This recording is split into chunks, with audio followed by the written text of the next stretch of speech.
Not to throw you out. Do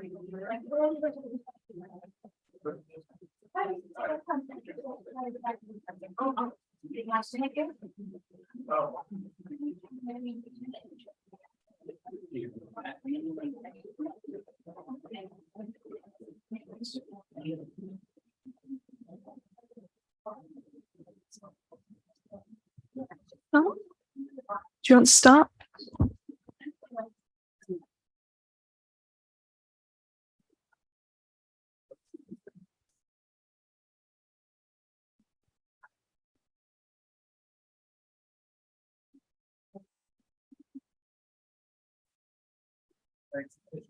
Yeah. Well, hello everyone and welcome to this event. We're just waiting for a few people to come through, but I think we can kick off so that we're on time for everyone joining us online as well. So this event is organised by the Heinrich-Böll-Stiftung and it's going to be looking at the state of peatlands around the world and will be launching the Peatlands Atlas 2023.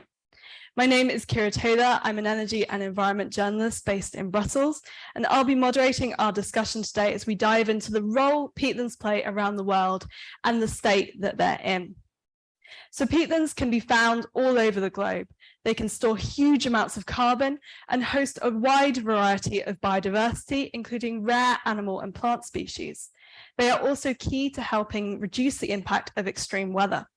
So overall, ensuring they are healthy is crucial to reducing the impact of the climate crisis, to protecting biodiversity, and helping prevent things like floods. However, all around the world, these peatlands are in danger, with many having been drained and the climate crisis further threatening them. According to the United Nations Environment Programme, the world is losing 500,000 hectares of peatland a year, with drained and degraded peatlands contributing 4% of yearly human-induced emissions. During our session today, we'll explore the role of peatlands, why they are under threat, and what is being done to reverse that. We'll start with some introductory speeches, including from the co-founder of the Heinrich-Böll-Stiftung and from an environmental biologist from Chile. We'll also hear from people involved in putting together the Peatlands Atlas, which is a collaboration between the Heinrich-Böll-Stiftung, the Michael Sokal-Stiftung, the Grieswald Meyer Center, Bund or Friends of the Earth Germany, and the UN Global Peatlands Initiative. After that, we'll move on to our panel discussion. As part of this, we will take questions from the audience. So if you're in the room, simply raise your hand and I'll try and get as many as possible answered for you. This event is also being recorded and live streamed, so if you really enjoy it, you can watch it again afterwards. We have hard copies of the Peatland Atlas. You can find them in the entrance and in the tables where you've had coffee. And if you're watching online, a quick Google should bring it up for you. So without further ado, let's turn to our discussion. To start our event today, we have René Böll, a painter and graphic artist and co-founder of the Heinrich-Böll-Stiftung. He is very familiar with peatlands, having spent many months in Achill Island in Ireland, which is mostly covered by raised moorland. The colours of these mires have inspired his paintings since. So René, the floor is yours to start us off.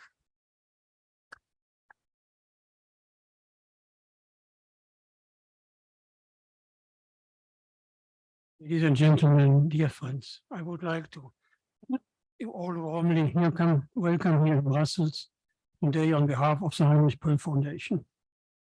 The agricultural policy and work of the Heinrich-Böll Foundation has become a tradition. So every year since 2013, the foundation has published an agricultural policy atlas. This year, the first Peatland Atlas, Facts and Figures about White Climate Guardians. The Peatland Atlas, which was produced in cooperation with the Michael Sokal Foundation, partners in the Greifswald Box Center, Bund für Umwelt und Naturschutz in Germany, and the UN Global Peatland Initiative, illustrates the enormous importance of wet peatlands for climate and species protection. A big thank you to all who participate for this excellent participation. Already at the age of 6-7 years, also I grew up in the city of Cologne, and there are no more peatlands near Cologne. I got to know the peatland on Achill Island in Ireland, where we spent many months every year at that time. The island is largely covered by raised bog. Here I got to know and love the bog. We often hiked over the bog-covered mountains. Meeting around the peat fire in every evening was an important part of our day. An evening full of stories, conversations, and also games in the family circle. The colors of the moor inspired my paintings. A few years ago, I made a sketch in which I wrote down the colors, especially the many shades of brown and violet of the bog lakes and the bog rivers into the sea. I think I'm a perfect recipient of the Peatland Atlas because until reading it, I had no idea of the importance of the peatland and have now become an advocate of the idea that the peatlands must not only be preserved, but the naturalized peatlands should be rewetted. I don't know if it's the correct pronunciation. As we need to say goodbye to peat fires as well as peatland whiskey. I saw the bog washed away by rising sea in Ireland, and I saw the bogs in Yasuni National Park in Ecuador, and the very impressive Siege fields in Ireland, one of the oldest field systems in the world, overgrown of 4,000 to 5,000 years peatland. It's about 4 meters or 5 meters of peat above it. And I need to know just recently that Ireland is one of the most denaturalized countries in the world. About 90% is what is natural. Also, peatlands cover only 3% of the world's land. They store about twice as much carbon as the biomass of all world's forests combined. These properties of wet peatland, which are important for the climate and thus also for us humans, must be protected and in the case of destroyed peatlands, restored. In our joint Atlas project, we are showing much ways in which peatland protection and sustainable land use can be reconciled worldwide. To this end, I would like to welcome Jutta Paulus, Diana Kopansky, Hans Joosten, Chris Baker with us to discuss the future of agriculture on peatland soils in Europe with our guests from politics, science, and agriculture. Thank you very much for taking the time to come to the foundation for this discussion. We are looking forward to the debate because the challenges, especially for farmers, are great, and many, and in some cases very difficult, positions need to be considered. The transformation of the bogs is a task for society as a whole that we want to shape together with all stakeholders. This project is exactly what we established the foundation for in 1987. And I say that I'm proud that projects like the Peatland Atlas are also associated with the name of my family. Now it remains to say I wish a very good success and look forward to learning more about the plans and the great transformation we need to on our peatlands during the event and the discussion. Thank you very much. Thank you.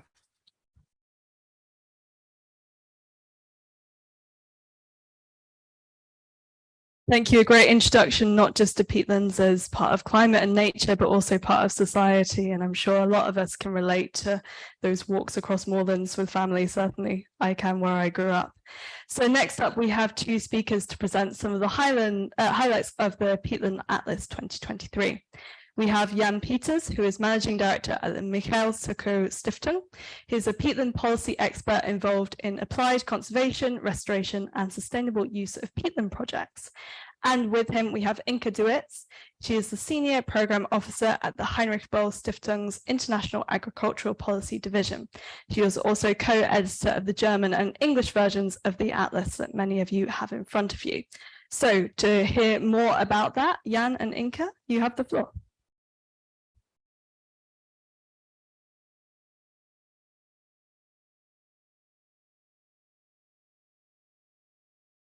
Thank you very much, Kira, and the audience. A very warm welcome also from our side. And we are very happy and very proud to present to you today the English International Peatland Atlas after we have launched the German Moor Atlas in January. Today, we have it in our hands, and we are very happy to present it to you today.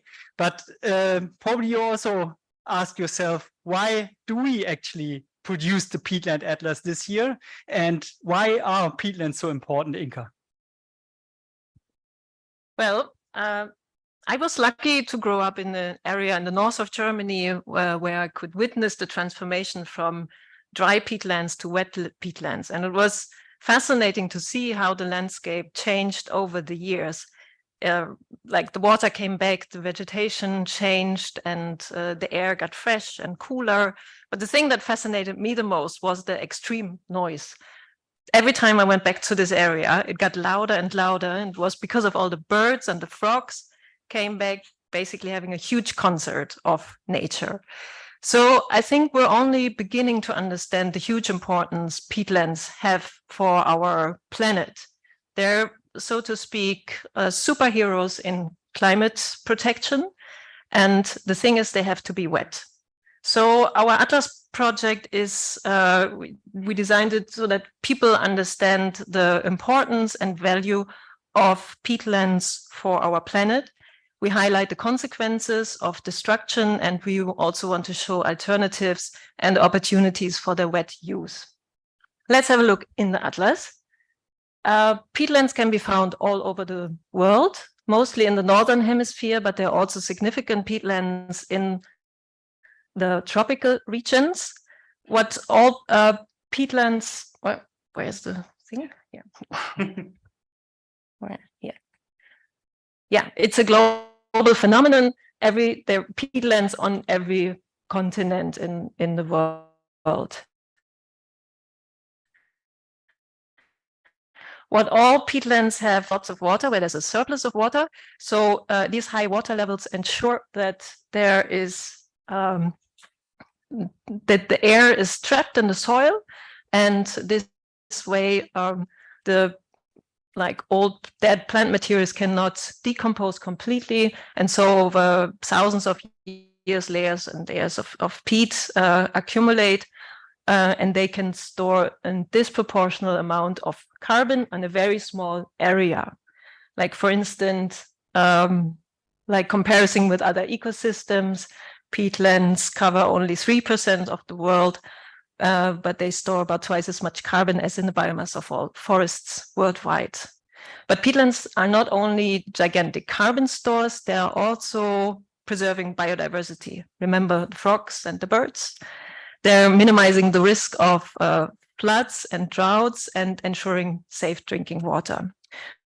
So they fulfill very important ecosystem services that, especially in the context of climate change, need to be valued. So, Jan, from your perspective as a scientist, why did you get involved? We got involved because we actually wanted to show you, the interested public, why peatlands are so important and that they are actually under threat. Here you see a map, a global map of hotspots, the areas where peatlands are under pressure because of land use change, because of infrastructure development, but even some countries use fossil peat as energy resource, and really getting into that and see it as innovative way of using peat, which is of course very damaging to our climate, to our environment.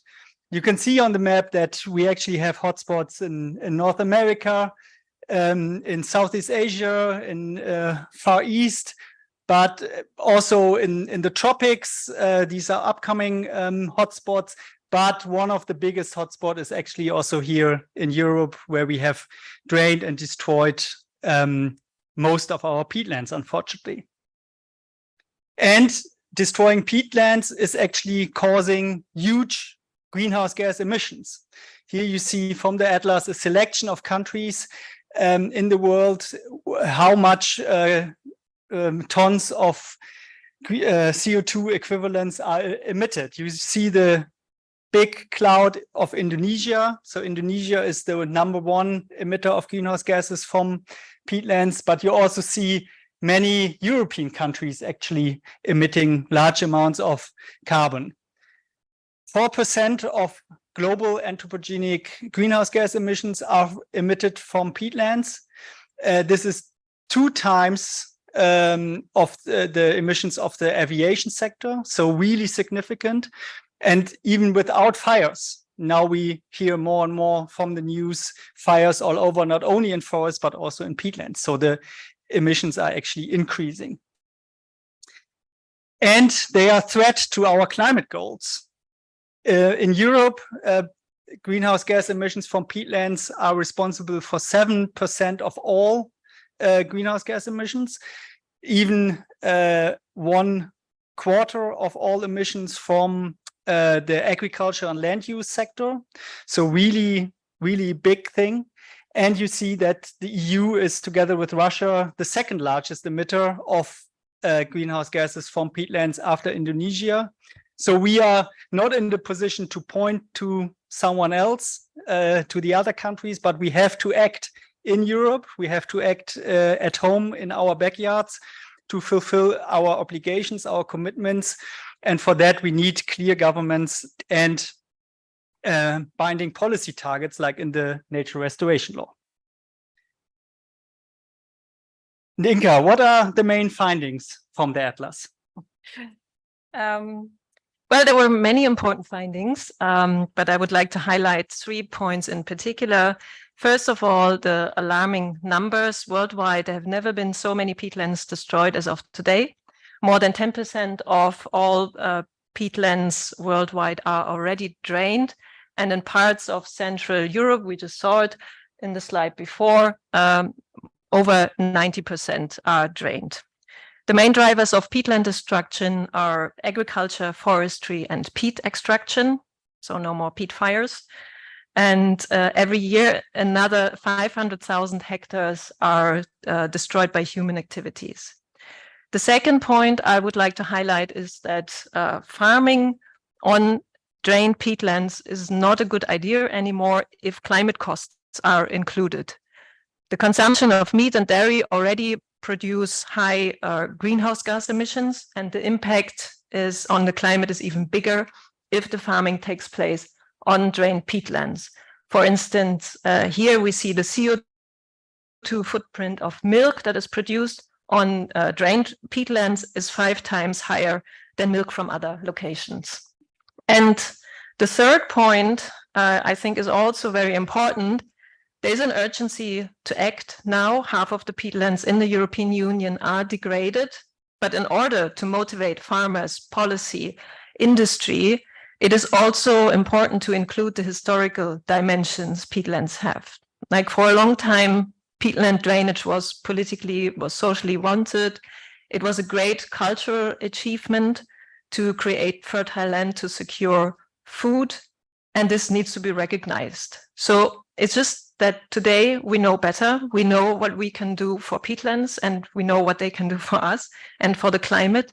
So it is a big social challenge to reverse this development and basically to create a new narrative for peatlands. And the Atlas wouldn't be an Atlas if we didn't show how to do better. So Jan, what can we do for peatlands? What are the ingredients of this new narrative? That's the good thing. You're right. We have the solutions, what to do.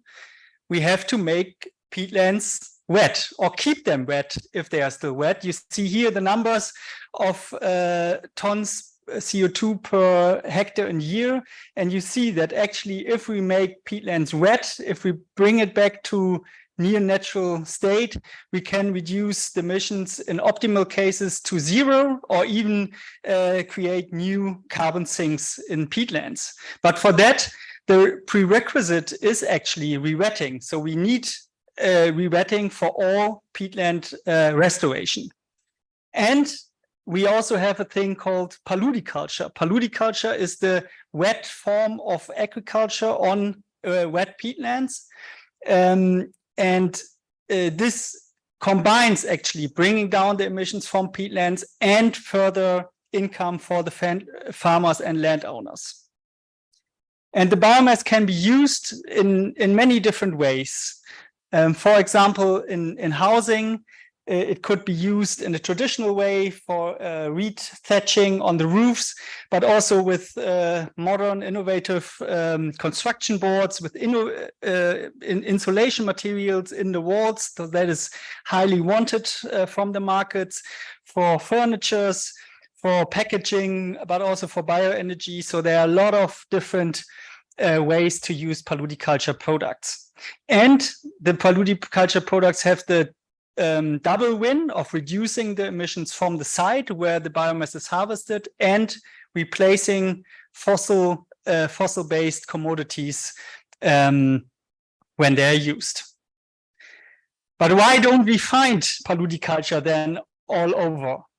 Because we first need to develop new value chains and access the markets for these products, which is not easy because there are products already there. So we need to promote the better value of paludiculture.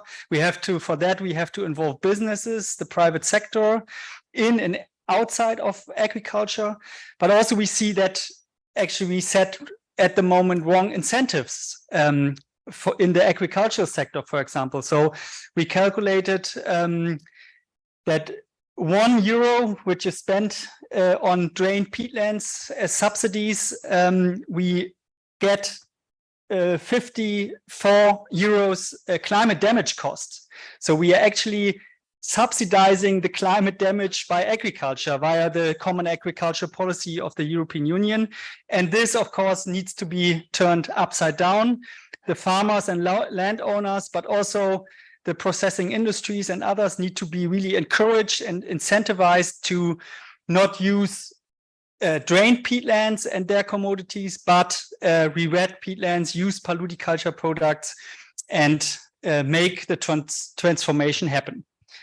And this and much more, if you want to learn about it, you can find in the Atlas. Many more details are there. So grab one copy for you, but also tell it to your friends and to your community so that everyone gets to know peatlands and why they are so important for us. Thank you.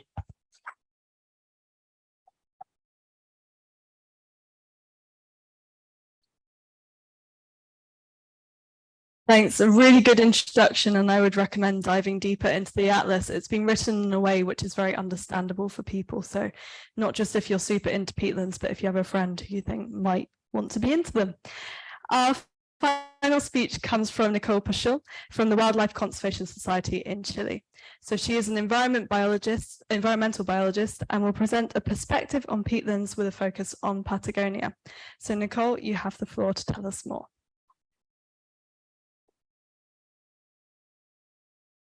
Thank you, Kira, and thank you for the invitation for me to share a bit about our Patagonian peatlands. So you'll be seeing a video of some images that were taken from the different regions within Patagonia of our very loved peatlands.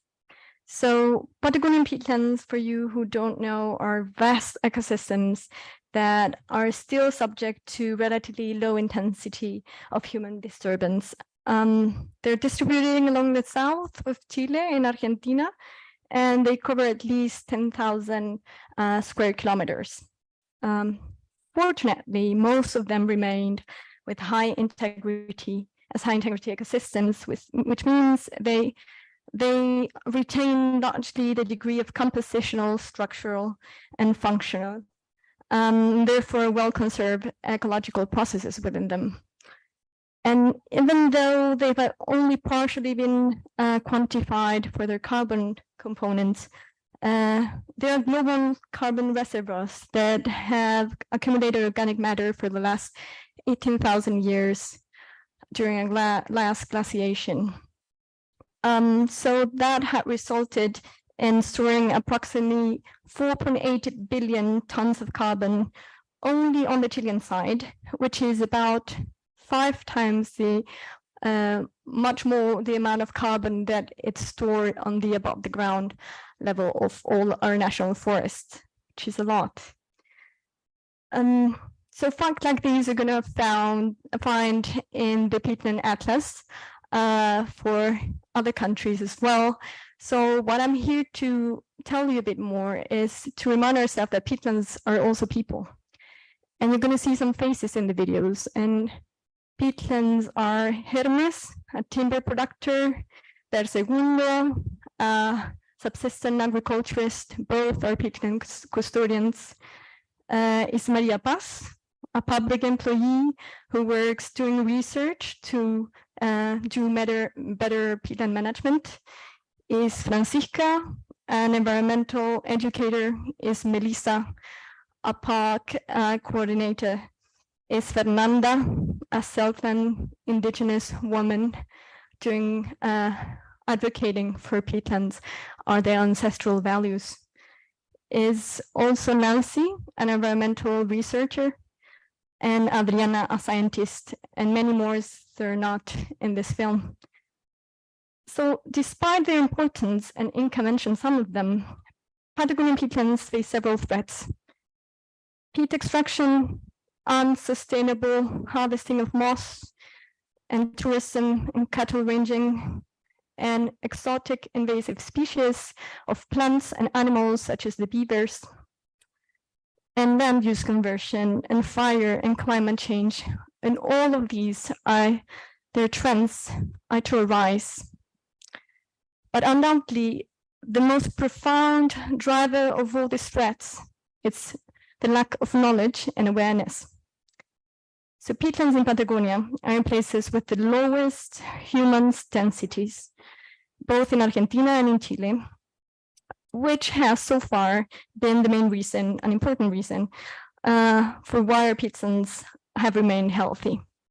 However, geographic isolation also means there are far fewer strategic decisions, both nationally and internationally, are taking place, and thus they have made these wetlands be invisible.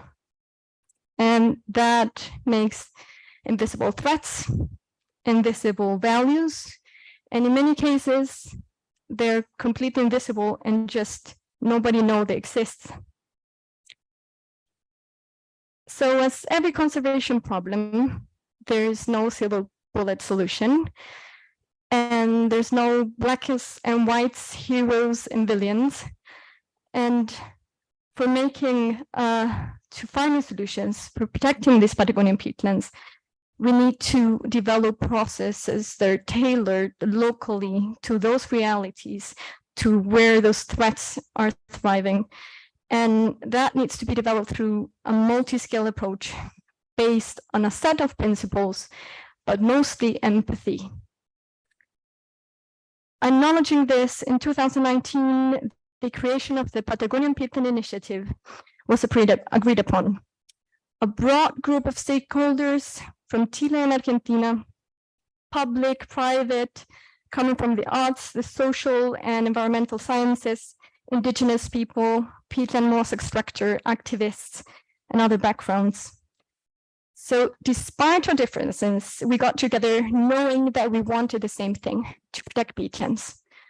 And it was because of our differences that they reflected in the range of strategies that construct this transdisciplinary work we do, that we know we're better when working together for achieving our purpose. And as you surely have perceived through tons of outreach work all around the world, peatlands are increasingly more common in over breakfast conversations, but also in high-level ones. And in the Southern Cone, this has resulted in advances, such as Chile and Argentina incorporating peatlands in their nationally determined contributions to the Paris Agreement. And most recently in Chile, a bill is being discussed in the Congress to protect our peatlands. So these are surely steps that help us towards becoming nationally, but also internationally accountable for peatland destruction, so it's not overseen. But we shouldn't be doing this alone.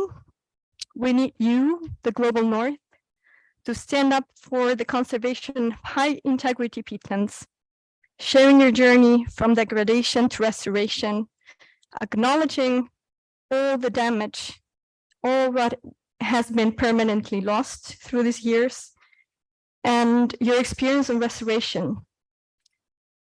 So that restoration has huge amounts of efforts, socially, economically, and also regarding time.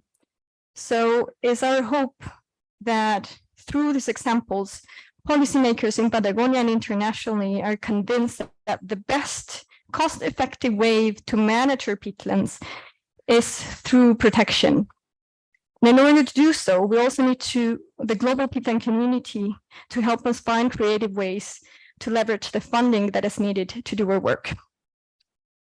So now that the Peatland Atlas is out, it is our duty to use it to stretch out the word for peatlands, engaging others to join us in this really love-filled journey of peatland protection.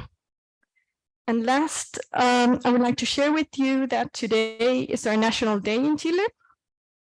So when we celebrate our roots and heritage. So I feel really honored to be in front of you today, sharing a little bit of our national heritage, these Patagonian peatlands, and bring you a piece of these beautiful ecosystems that we have the duty to take care of. Thank you.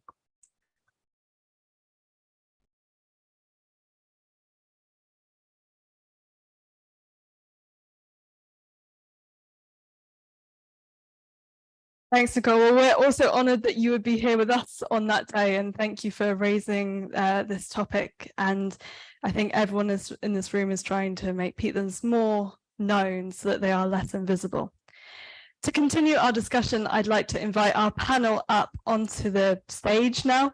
They will be Diana Kapansky, the coordinator of the Global Peatlands Initiative at the UN Environment Programme's Biodiversity and Land Management Branch based in Nairobi, Kenya. Jutta Paulus, a Green member of the European Parliament and Shadow Rapporteur for the Nature Restoration Law. Hans Justen, Secretary General at the Griesfeld Meyer Center in Germany, and Professor Emeritus of Peatland Studies and Paleoecology at Griesfeld University. And last but not least, Chris Baker, Director at Wetlands International Europe. He has over 35 years experience in wetland restoration and conservation across landscapes in Europe, Africa, and Latin America. Well, thank you everyone for joining us. I'm going to come and join you in the seats now. So I think we'll start with an introduction from each of you, what the state of peatlands are in the area that you're working in and what the main threats you see to them are. Diana, let's start with you, maybe in a more global context. What is the state of peatlands worldwide and why is it so important for our planet that they're healthy? Thanks so much. Thank you for having me. Thank you to the... Continue? Thanks. Thanks for having me. Thanks everyone for being in the room here today on really this amazing occasion to launch the Peatlands Atlas. Last year, in the last few years, I've been leading the Global Peatlands Initiative, and last year at the COP in Egypt, the UNEP and the Global Peatlands Initiative partners launched the Global Peatlands Assessment. And that really was an effort, incredible effort of volunteership. 226 individuals, peatland experts from around the world, co-wrote that Global Peatlands Assessment, upon which a lot of the content from the Atlas is derived. And it's super important to work together to bridge this scientific terminology and information and make it accessible through art, through also more appealing stories and also simple to relate to comparisons. So globally, we saw that peatlands are in every single continent. 33% is in Asia, 32% in North America, 13% in Latin America and the Caribbean, 12% in Europe, 8% in Africa, and 2% in Oceania and the subarctic islands. that is as good as we know.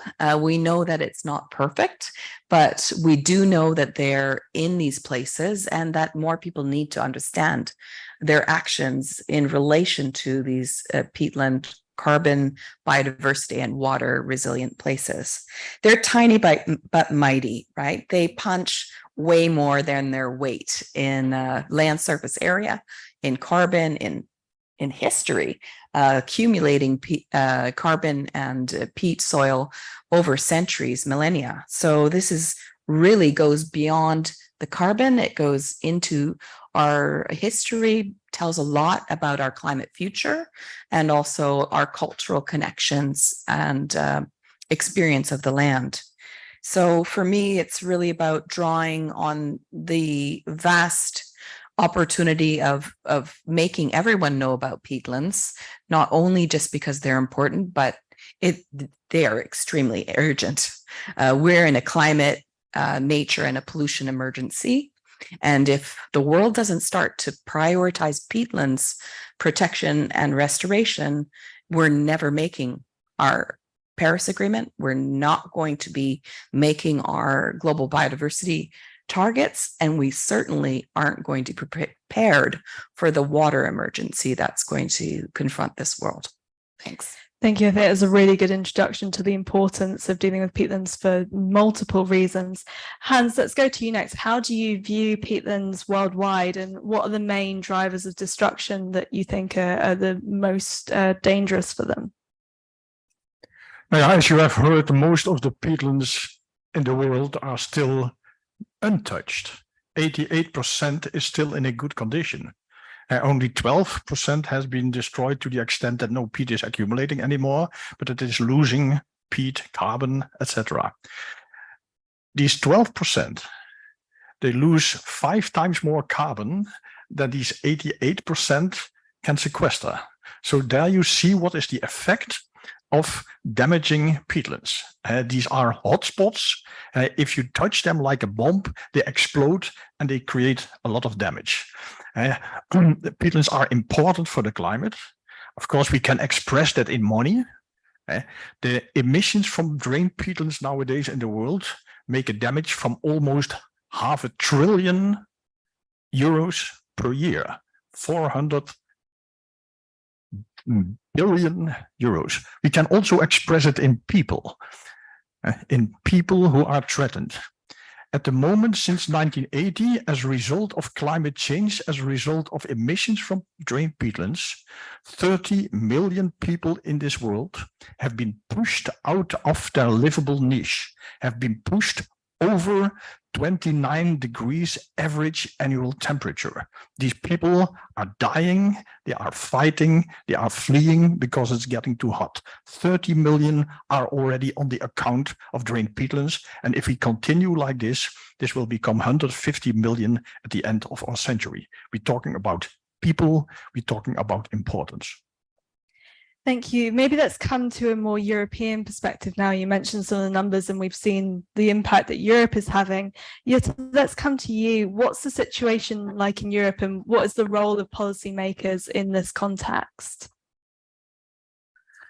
Yes, it has already been mentioned that Europe is the continent where most destruction of peatland has already taken place. And thank you so much for mentioning the 3 big crises, being biodiversity crisis, climate crisis, and pollution crisis. And peatlands can help in all of them, actually. So you will have the climate effect of no longer emitting carbon, but storing carbon. You'll have the biodiversity effect for the specialized species, but also for other species. Our wetlands and peatlands are indispensable for a lot of migrating birds, which need them to rest and to, let's say, tank energy by eating the insects which are abundant there in order to be able to migrate. And of course, it's also the pollution crisis. The peatlands are the kidneys of our landscape, which really can hold back pollutants, which can degrade nitrates and phosphates, which inevitably else would end up in our rivers and the sea. But in Europe, as you have said, most of the peatlands are destroyed, and therefore it would be vitally important to secure in the nature restoration law, which is still being negotiated between Parliament and Council, to have a target to revitalize peatlands. I don't really like the word rewetting. I find revitalizing is much better because it makes it clear what do we want. We want those ecosystem services to be there again. And I think pledges are great, but regulation is better. So therefore, I'm really counting on us as a parliament who unfortunately deleted the respective article out of their position, but also on the Council of Member States, where a lot of sensible people are looking at the dire situation we're in. And then we would have targets for 2030, 2040, 2050 for the revitalization of peatlands in order to be able to meet our climate targets and also to halt biodiversity loss. And I think without regulation, we'll not be able to do it. We cannot count on voluntary action alone. Chris, finally, let's come to you for this. What are the state of peatlands when you're working in Europe and seeing them internationally? What's the state of peatlands in Europe and in your work? I think so. I'll keep talking. Okay. I think Jutta already said it pretty well. I mean, in a global context, Europe has probably the most severe proportion of peatland loss around the world. We've lost and degraded already more than 50% of our 50%. Yes, 50%. You heard that anyway, of our peatlands in Europe, which is a catastrophe. That's 50% of 35 million hectares. To give you some numbers, there was a couple in the earlier presentation. Ireland has lost more than 90% or degraded more than 90% of its peatlands. Germany, Lithuania, and Hungary already more than 80%. UK and the Netherlands and Italy more than 75%. It's huge rates of loss. And we've had biodiversity and climate change, but in a European context overall, this accounts for 7% of our greenhouse gas emissions per year. So it's a significant and important thing to address from that perspective as well. Perhaps the other thing that hasn't been mentioned so much is, and that's global as well as a European, is the huge cultural significance of these landscapes. Think of areas like the bogs and moors in Central Ireland. Very charismatic places. They're a way of life. They're a way of living where people have lived to a certain extent in harmony with peatlands for centuries. And these landscapes are repeated across the whole of the region. In Europe, really, as in many other regions, it's a combination of extraction of peat for use. So growing media is a very important visitor to Europe's peatlands, to put into our peatlands, peat to put in the garden, to grow for vegetables in greenhouses. It's also very much driven by dairy production and fodder production for dairy. It's a large proportion of the degradation is coming from these sectors. We need to re-wet or revitalize, which I like a lot actually, because that's what we really want. We need to bring them back to life. But it's a big ambition. If we were to try and reach the target set in the Paris Climate Agreement, I quote out the report, we need to bring back 1 million hectares of peatland in Europe per year. It's a significant challenge and something that we all need to work together around targets, but also with farmers and communities on the ground to achieve. I like the use of the word empathy. It takes empathy. Thank you. I'd like to pick up on the idea of the nature restoration law and some other EU policy. So Jutta, maybe let's go back to you on this. Do you think that the EU policy landscape at the moment is enough to drive the restoration and the protection needed for peatlands? It's a tricky question. Actually, if we do not have an ambitious nature restoration law, we will probably not be able to fulfill our obligations from the LULUCF regulation, because LULUCF regulation is one puzzle piece, so to speak, of the climate law, which addresses carbon sequestration within ecosystems. So if we do not protect and also improve our ecosystems, we will not be able to fulfill the LULUCF, and then the whole climate package will more or less fall apart.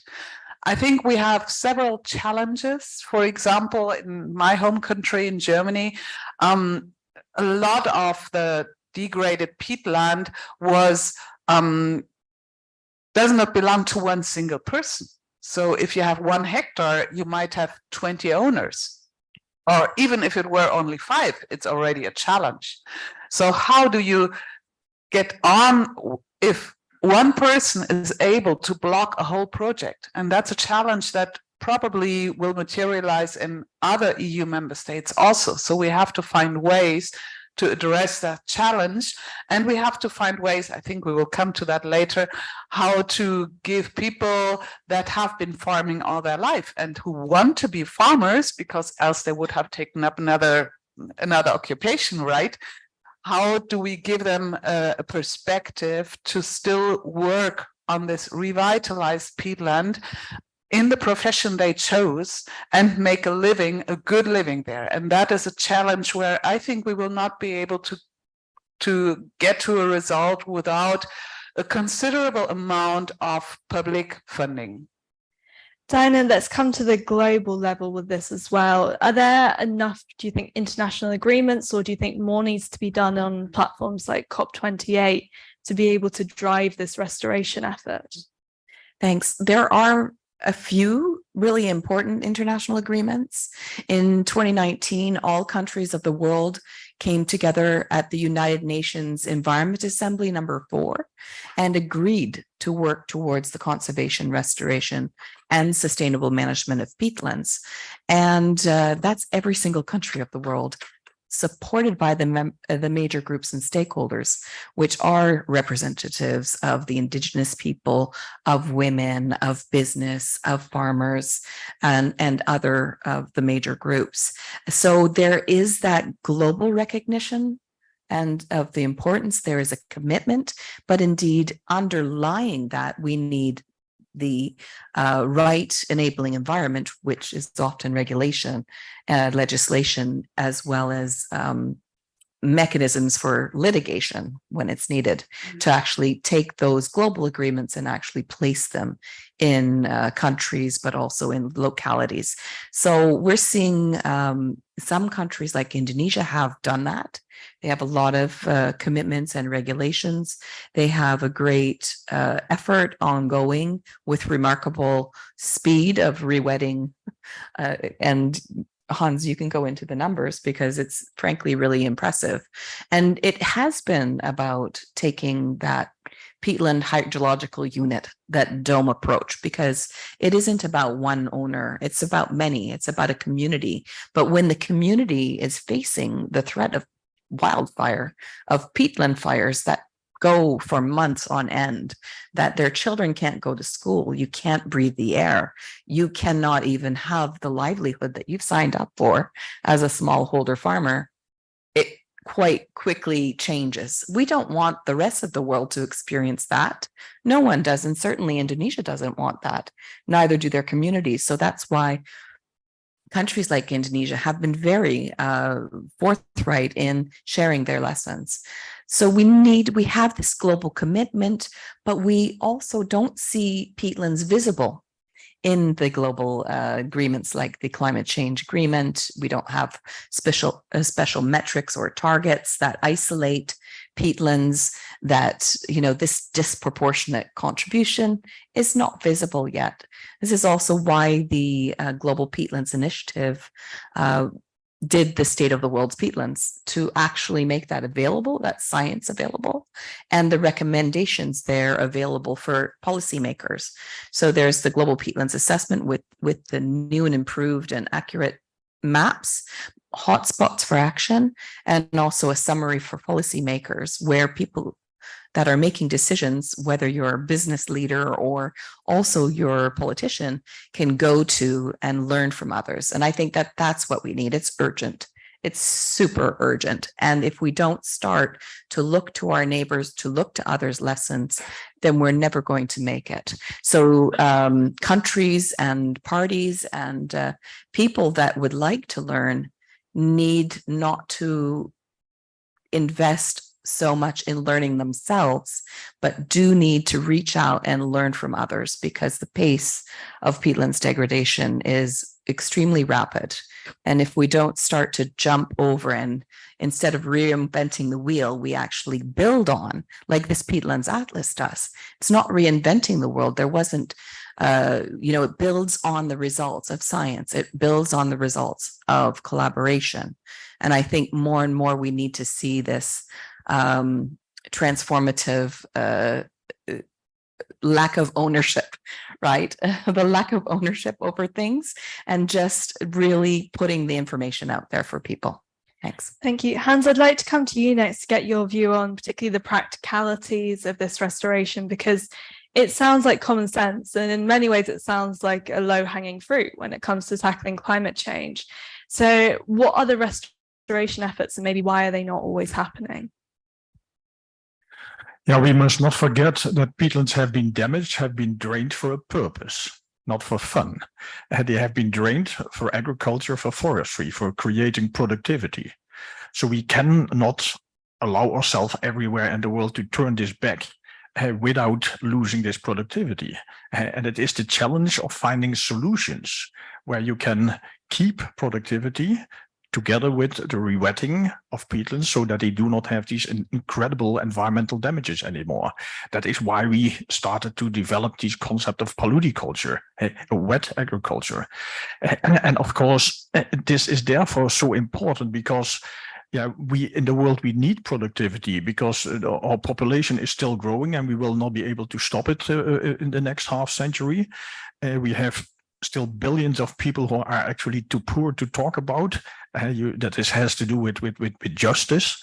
And it is, of course, the case that we have with the Paris Agreement correctly said that we have to refrain from using all fossil resources. We have to replace them by renewable resources. And this stuff has to grow somewhere. So, of course, in Europe, we will rewet large areas and make them into new wet wildernesses, in new wet nature, because we have a biodiversity crisis. But over large areas, we will have to change the land use of peatlands into the wet direction.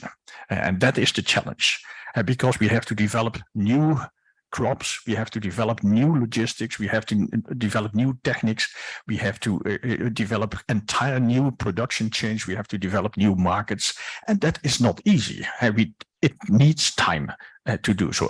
We have to use this time, and we have to start as fast as possible. And in many places of the world, there's a lot of initiatives going on, because countries like Indonesia also recognize if you have, I do not know, maybe 10, 20 million hectares of peatlands drained for oil palm and pulpwood and for pineapple and for all kinds of rubber, all kinds of other crop. You cannot simply turn this back. You have to find alternative livelihoods. And that is the big challenge to do so. Chris, what's your view of this in Europe when it comes to restoration, but also sustainable agricultural practices on peatland? I think there's growing signs that there's a way forward with it. I think, as Hans suggests, there are ways to do this. The products you can harvest from wet agriculture or paludiculture can be turned into useful things, building materials, insulation. I think there's even a company called Saltico who's making linings of puffer jackets. So there's a lot of innovation in the space of what you can do with the products you can take out of paludiculture. The bigger challenge is now getting the different components from the producers and the supply chains and the manufacturers in place to try and mobilize this to get it to scale. I think that's where we are really at the moment. There's a lot of investment from the EU side in innovation, Horizon projects looking at how we can bring about paludiculture, and there's still more coming, and that's really great, but that doesn't change the way markets work. It doesn't change the way that farmers behave. I think that's about where we are at the moment. We need this empathetic dialogue with the rural communities at a scale which makes sense for the peatlands themselves, not isolated plots, that brings scale change, not just innovation. Yeah, so how does this work within the framework of the Common Agricultural Policy when you get to things like sustainable agricultural practices on peatlands and involving farmers and really helping them in this transition away from more damaging practices?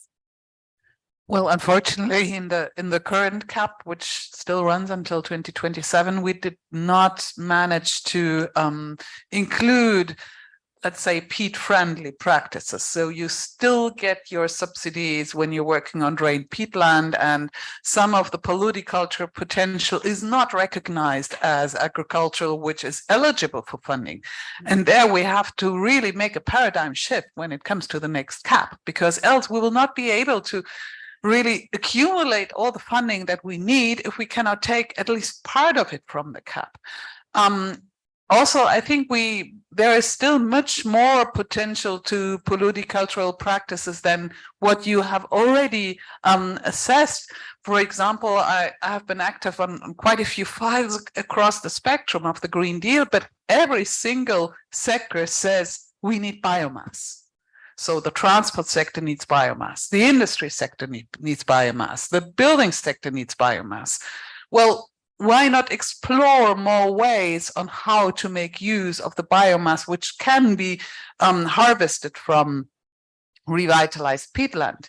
I'm pretty sure that there are even more possibilities than those which you have assessed already, and that, well, the future of any sector that uses fossil oil and gas today must be a transformation. And that might also be a possibility to, let's say, find funding in different places. We just have to think more open about it. We need more dialogue between the different businesses and sectors. But first of all, as you said, we need a paradigm shift in the CAP. Right now, the agriculture sector has not yet grasped that business as usual is no longer an option. And Diana, coming to this paradigm shift, particularly on the international level, where do you think that needs to be driven from? Does it need to be driven from governments, from the small landowners, from the industry using these products? For me, the paradigm shift needs to come from business as well, because if we don't include business in the paradigm shift, then there's not going to be the markets, the products, or investments available to actually take it to scale.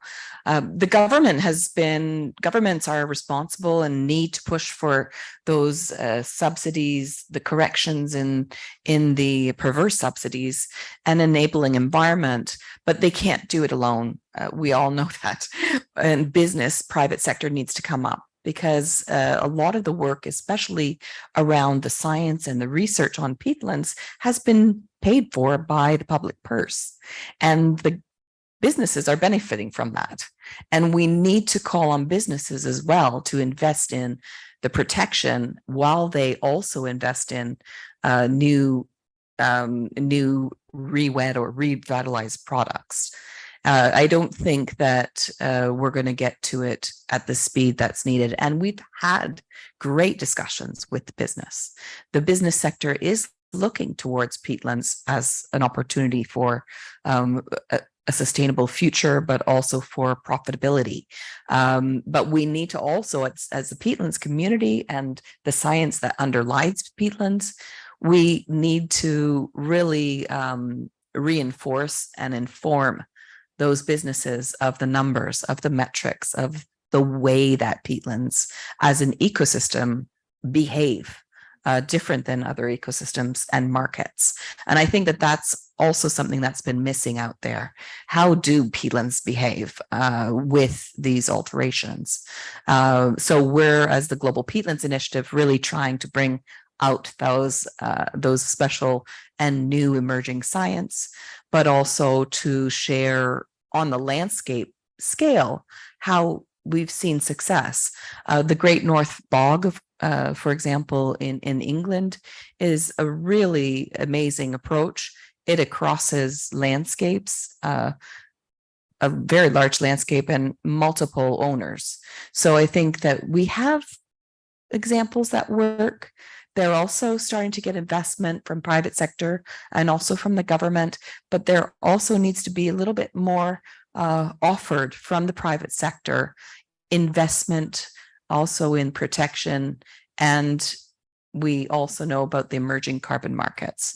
So can we make sure that the science, the metrics and measures that are going to be underlying some of the non-voluntary, but the other carbon markets that are emerging, to be fair for peatlands? Thanks.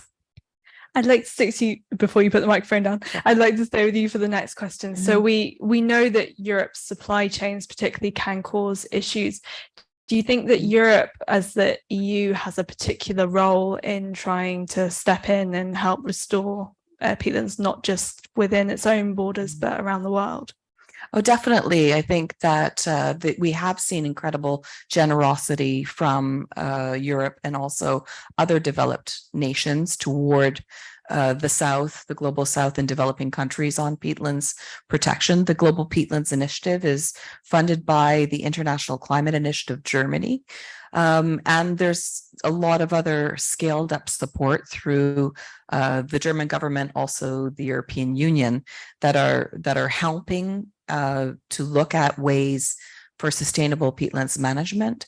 But I also think that there is a duty by the governments to also work through and with their business sector, because those private companies that are operating in developing countries are often from Europe. And so we need to think about the commitments that some of those companies have already made in Europe.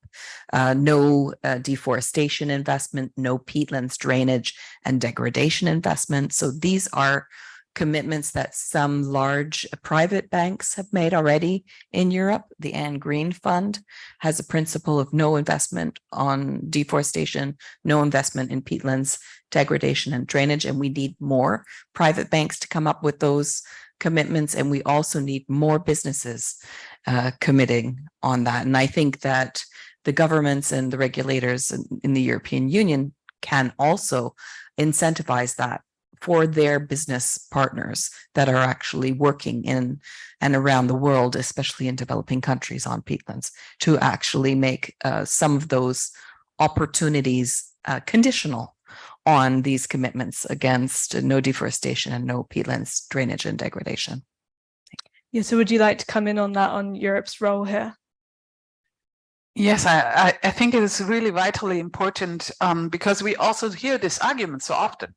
If you ban this and that in Europe, then investors will go elsewhere to do it or to import it from. So it is really vitally important that we have the whole supply chain in our view, and that we are also, I mean, for peat, it's really the example that horticulture says we cannot work without peat. And then you ask, well, why not? Because it's too expensive. Oh, okay. So this is something, for me, it's a bit different of it is not possible versus it costs too much. And of course, it would not help at all to ban peat extraction within the European Union, but allowing the import of peat from other regions of the world, because that's not what we want. So therefore, we have to find ways that do not incentivize the destruction of the environment or pollution or whatever in other regions. I acknowledge it is difficult, it is challenging. It is also challenging because, well, let's put it that way, not in every country on the world the same standards can be enforced throughout the whole chain. And sometimes it's also difficult to prove that this is the case, but we have to make a start somewhere. And especially since we're an economy of 450 million people, we really have an impact on how we are behaving and what we are allowing and what not. Because I often hear, well, you cannot put jurisdiction on regions outside the European Union. We're doing this all the time. We have our rules and standards, and we're saying if your product does not adhere to these rules, you cannot sell it on the internal market. Sorry, no USB-C. Well, sorry, you can't sell it here anymore. So we are doing it all the time.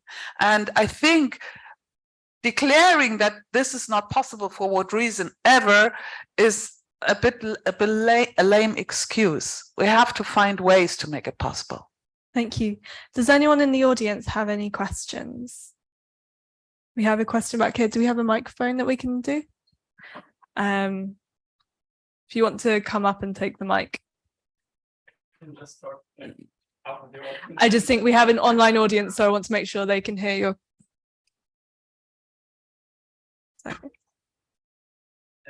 Would you like to introduce yourself and where you work? Okay, I'm Oscar van Andel.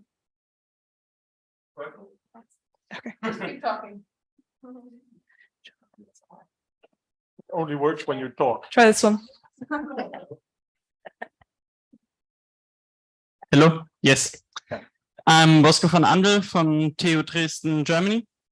And my question was, like, all of you said there's so much carbon stored in these wetlands, in these peatlands, like 10 times more than a forest. My question was, yeah, but per square kilometer. My question was, where does that all come from? Where can all these carbon go? Like I see these plants, but in the forest there's trees and they go way up. Like where can all these CO2 go to? Hans, yeah. Yeah, the carbon in a peatland is in the peat. It is under the ground. So a peatland, a normal peatland, is defined in Germany as something which has a layer of peat of 30 centimeters. 15 centimeters of peat already has 75 tons of carbon per hectare. The minimum threshold of a peatland in Germany has this 150 tons of carbon per hectare. That is more than in most forests in Germany. So it is the soil. And that is, of course, also the danger. You see a forest, but you do not see the carbon in the soil. And that people do not associate cows on a meadow with an enormous stock of carbon under the soil, which is mobilized and which goes into the air. If you see deforestation, you see something terrible happening. But if you see a cow on a peatland meadow, you see actually, from a climate point of view, something much worse. But you think this is nice. That's the difference. So maybe just if we stay on the basics for a moment, what are the reasons why a peatland would start emitting carbon? You mentioned, farming, like cow farming there. What are the other reasons? So this peat, this carbon is actually coming from the plants. And the plants take CO2, carbon dioxide, out of the atmosphere, and by photosynthesis change it into organic matter. Normally, when a plant dies, it rots away, and this carbon comes back in the atmosphere. In a peatland, that is different. There it falls or grows into a wet soil. And then you get a kind of conservation similar to if you want to conserve acid gherkins. You put them in a pot underwater, a lid on it, and oxygen cannot penetrate, and it stays conserved for years or decades in the cellar. Yeah. In the same way, if you remove the gherkin from the pot and you put him on your plate and you let him rest there for a few weeks, then the gherkin is gone. It has rotten away because it has been exposed to oxygen again, and then the carbon, the C of the gherkin, of the organic material of the gherkin, connects with the oxygen, the O2 of the atmosphere, and makes C plus O2 is CO2, that is carbon dioxide, that is the CO2. And that's how the CO2 gets in the atmosphere. If you have a wet peatland and you drain it, the oxygen gets into the peat and changes this carbon that is stored in the peat into CO2. And that is a climate killer. Excellent. We love impromptu science lessons. We have another question. Is it possible to pass the microphone forwards to him? Hello, Thomas Westhoff. I'm the former president of EIS, biggest student association in the field of agriculture. I was wondering about peatlands in national inventory reporting. So you, Deanna, already mentioned the COP, for example. But yeah, what I see is that countries often are hiding that they have peatlands, or they are not completely transparent about how much peatlands are emitting. So I was wondering what steps should be taken, also for you, Jutta, for European states to be more accurate on that, but also in a more international perspective, how do we make sure countries are not hiding their peatlands and hiding the big emissions we have seen here in the Peatland Atlas? Diana, let's start with you. Sure, I can start. And I think, Hans, you can probably add a lot into this, because I think it is not necessarily hiding, but when you're not asked to report something, do you report it? There are emissions reporting requirements, but indeed, as a community, we've really also been working to elevate the concept of peatlands. It's a special type of wetland, and there are already requirements of reporting on wetlands. And so I think that we as a community need to do. John's take. Yeah, we need to do a better job at actually making the science, the metrics, the calculations appropriate. There's still a lot of missing emissions factors. They're very generic, and so we're losing the uniqueness of some of the peatland ecosystems in the reporting. I hope that when we get into discussions at this forthcoming COP, the climate COP, we do see peatlands mentioned and acknowledged, also under the global goal for adaptation, at least discussions around, acknowledging the uniqueness of ecosystems, but we're still not there from the science perspective, and also then it passes on to this lack of reporting by governments. So the Global Peatlands Assessment, which was launched at the end of 2022, is also the foundation for a global peatlands inventory, and that inventory is going to be co-developed by UNEP and Ramsar with the support and expertise of the Global Peatlands Initiative partners.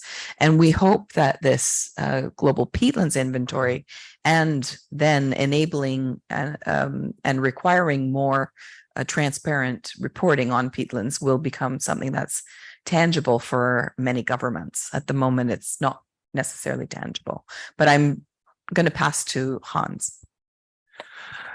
Of course, many countries have the problem that they do not know what peatlands are, what peat is. They do not recognize them. It is underground, and they classify them as meadows. Like I remember in Tibet, huge peatlands, and they say they're simply meadows. And in other countries, they say these are forests. And they are all right. These are meadows, they are forests, but they are also peatlands. So peatlands are a cross-cutting issue that you do not immediately recognize. And the second thing is, of course, that peatlands do not occur so abundantly. It's only 3% of the land surface of the earth, so you easily miss them. Of course, forests, they are on 30% of the land, 10 times more. That's much more easily to see. And third, of course, the importance of peatlands was not recognized. We only know since, let me see, 10 years that peatlands are responsible for 5% of the emissions of the earth. And 5% was not really important. And when we were discussing about the Kyoto Protocol in 2005, we were talking about a reduction of 5.2%. When we were negotiating the Paris Agreement in 2015, we thought we could save the world and the climate with a reduction of 60 to 80%, and then 5% is negligible. But now, only since 2018, the 1.5 degree report of the Intergovernmental Panel for Climate Change, we know that we have to reach net zero CO2 emissions.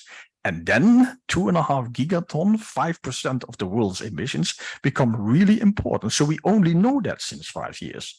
And of course, countries are now really working on doing their inventories. We are discovering peatlands, like a few years ago, a peatland in the two Congos as large as England, in Peruvian Amazonia. In Brazil, they have not even started looking in the western part of Amazonia. Jan just comes back from the Caribbean, where he discovered new peatlands. We find new peatlands in East Africa. So it is a developing thing. We know only since a short time that is important, and we have to catch up with doing the inventory, and that is necessary to protect them adequately. Yeah, so let's come to you for the more European aspect of this. Do European countries know where their peatlands are? I think in Europe, the situation is a bit different, because Europe has been, let's say, working on its peatlands already for a very long time. So people, even if the peatland has long gone, people usually even know if there used to be a peatland there like 100 years ago, although it has been long drained and removed and could not be revitalized even. So I think in Europe, the situation is much, much better, also because we have so fantastic research in Greifswald, which of course is looking at peatlands globally, but most of the people starting to work there probably have started their work in Europe, right? So the spotlight has been more on Europe than on other other global regions. But still, I think even if we walk across European forests, there are those micro peatlands. I went through the Pfälzerwald a couple of weeks ago, and So the forest manager said, we discovered this very, very small peatland, which is like 10 square meters, right? So it's just a very shallow ditch where you have accumulating peat, yes, but it's very, very small. So I think these things might be discovered all over Europe, but I'm in doubt whether the mapping would actually bring a lot of stored carbon because they're really very small. Chris, what's your view on that with this microphone? I think that's probably a good summary. I think there's I look at Hans to see if he's staring at me, but I think there's a fairly good appreciation of where the continent's peatlands are. That's not so much the issue in Europe. It's more how you can get the things we've been talking about, recognition of the issues and acceptance and behavior change. I think that's the bigger challenge. We have, despite the difficulties of the NRL, we have a lot of law, a lot of targets set already. The NRL would be great if targets came in there, but it's really getting action on the ground, I think, is the bigger challenge at the moment. How you can mobilize business and communities and local government in tandem to really change landscapes at landscape scale. So I think that's really the priority. Thank you. I think we have a lot of good practice in doing comparatively small areas of peatland in Europe. Innovative approaches, small scale peatlands, but it's the landscapes and the systems that we're really managing, and that's the challenge in Europe. Thanks. Do we have any other questions? We have one at the back over here. Thank you. Nikolai from Agora Agriculture, a think tank. Maybe a bit of a nerdy policy question here. I was wondering how you would see peatlands as part of the debate on carbon removal certification, which is ongoing now, which the Parliament is starting to vote on. An open-ended question, but yeah, there's lots possibly to be said about it. Of course, peatlands being not primarily a removal, of course, but an emission reduction. But nonetheless, it's discussed as part of it, and would be interested in your view about it. Jutta, do you want to take this one? Thank you for the question. I think it's really vitally important to look at especially peatlands when it comes to natural carbon sinks. The problem is a bit that around these negotiations, a lot of people have those dollar signs in their eyes. And I think it's a bit dangerous to count on this carbon removal to be permanent, because as soon as you start draining a peatland, this carbon, which has been removed before, goes up in the air again. Also, we have, for example, peatlands which will probably not survive climate change, like the raised bogs in the Black Forest, where already today the rain, which is has been falling in the last decades, will not be sufficient to support those raised bogs until 2050 or 2100.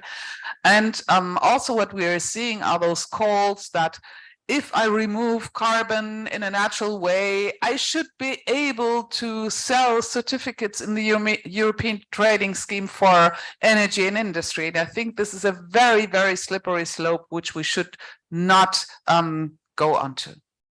Do we have another question? Saw some hands up. The lady here. Hi, my name is Sibylle Gross. I work for the European Commission in DG Environment. I have a question, particularly about the statement you said in Europe, we know where our peatlands are. We have been debating with a number of member states, one in particular, about how you do define peat. And we came across some differences in terms of your global atlas, which started at 10 centimeters depth. But we were told by a number of member states that peatland starts at 30 to 45.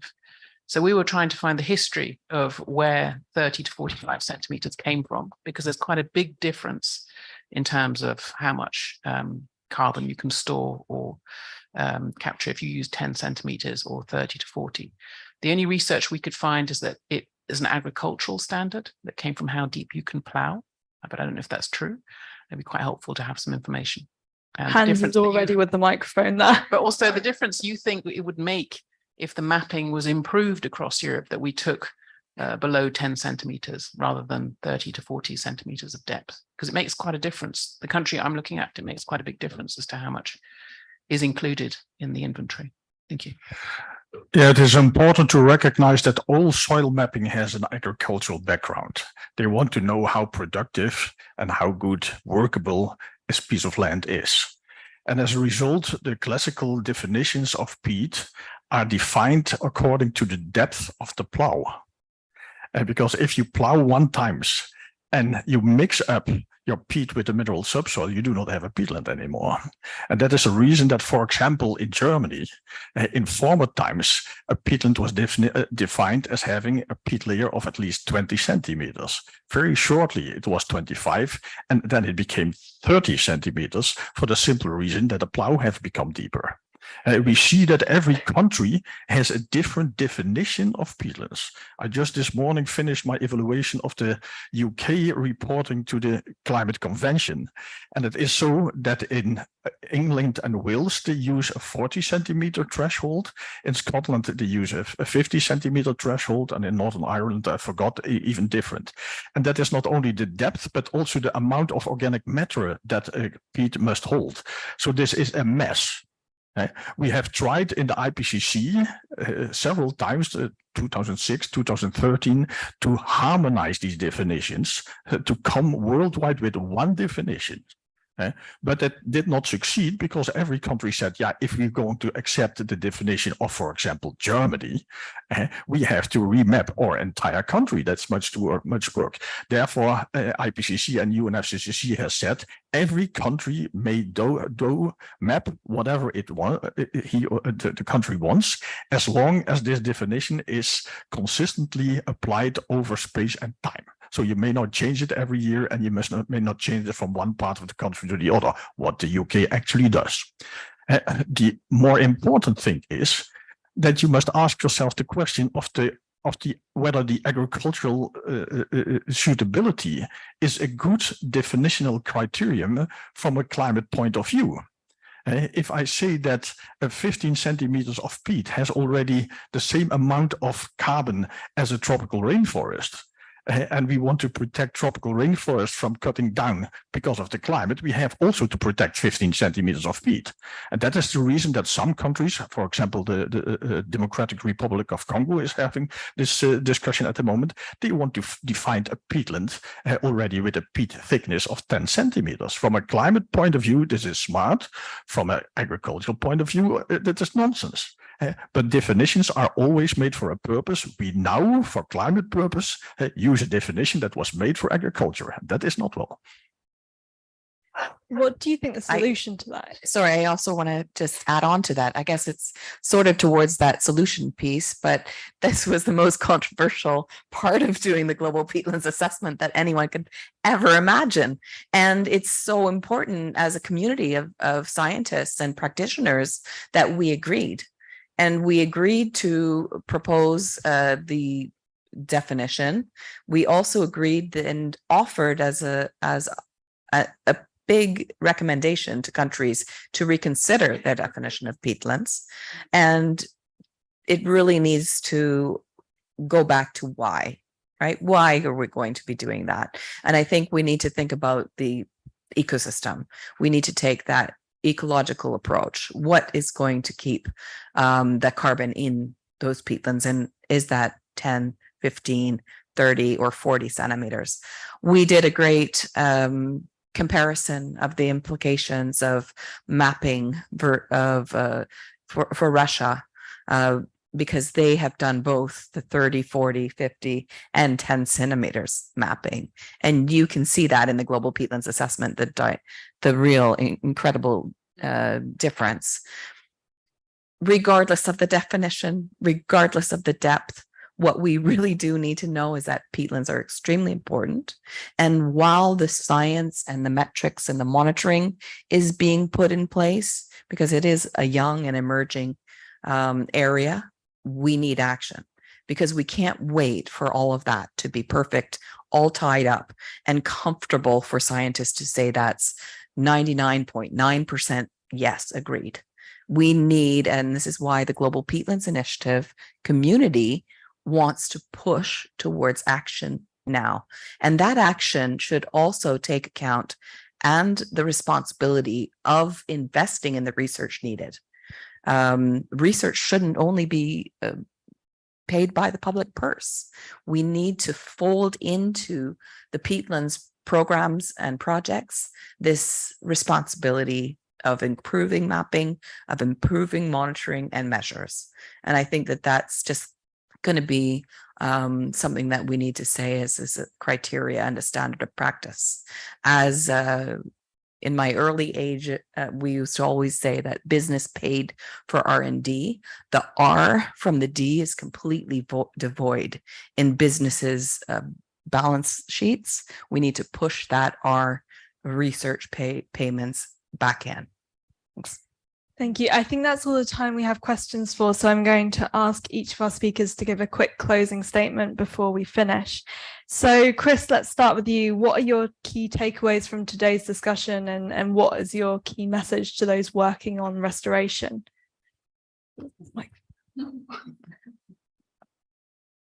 Thanks. I think it's been a rich discussion, and in the sense that the Atlas shows us really in a clear, communicable way what the state of peatlands are, what the challenges are they face, and it points ways forward.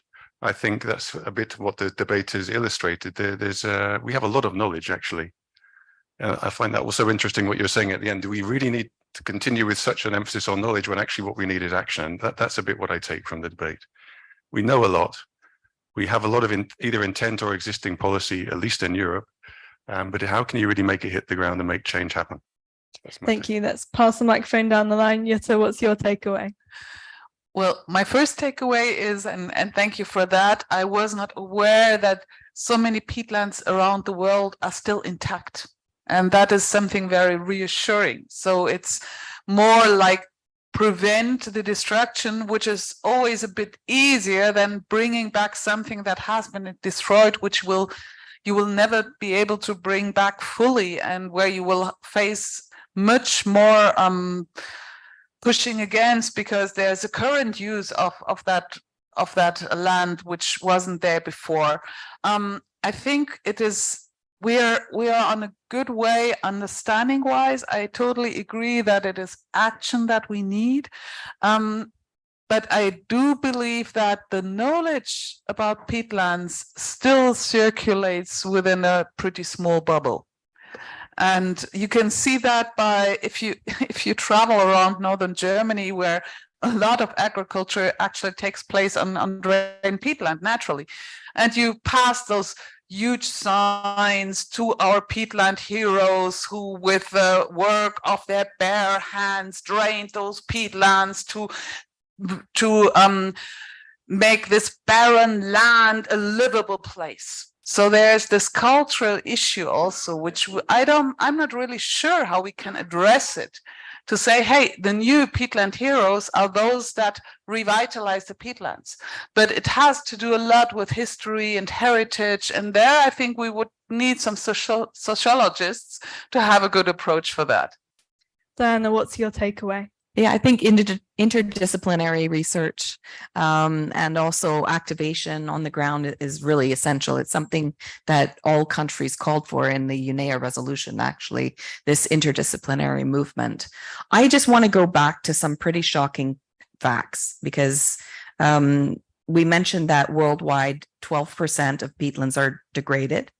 They no longer accumulate the peat, and the carbon stock is still being emitted. So this is that re-wet piece, not necessarily in touch for revitalization, which is also a really important piece. I want to say that if we continue to lose peatlands at this rate, peatlands alone will take up 12% of the emissions budget to get us towards 2%, the 2 degree commitment.